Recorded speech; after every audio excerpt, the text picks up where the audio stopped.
Chapter 1 stood out to me because I felt like it really generalized a lot of the issues that we think about when we think about technology. One of the girls at the very beginning said, you can be more crazy online because no one is watching to see what you're doing. This is a huge issue that I feel, especially with kids that are young and just starting out on the internet and seeing what all is out there. They're not really paying attention to the consequences or anything negative that can come from them hiding behind a screen.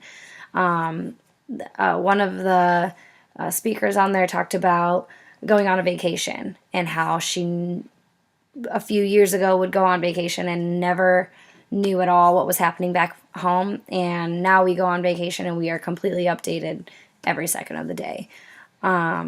The boys sitting at the lunch tables were talking about a mutual understanding of ignoring each other on their electronic devices, but it was okay because it was mutual. They were going to both be ignoring each other while having a conversation.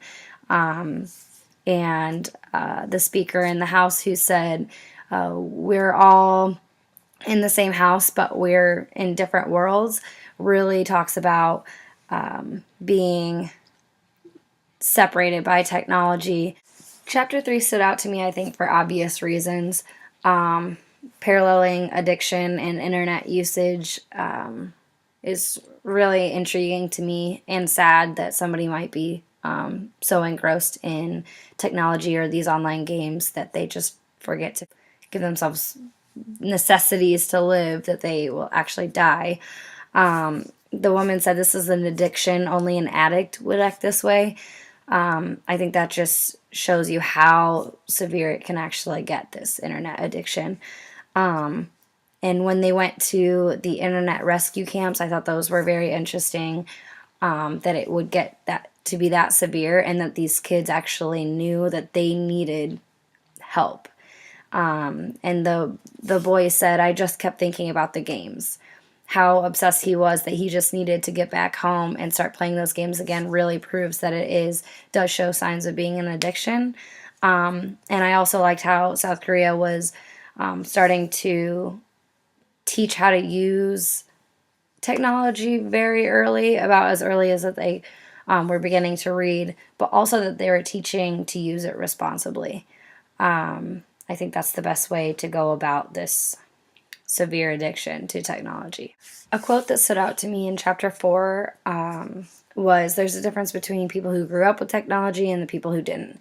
This is the immigrant versus native idea, the older generation, the newer generation.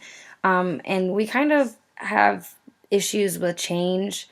The older generation thinks we need less technology, and younger generation all for it. It's pretty consistent that there is a question how much we should have in our lives. I think in the video it said it's not a thing we do anymore, it's a way of life.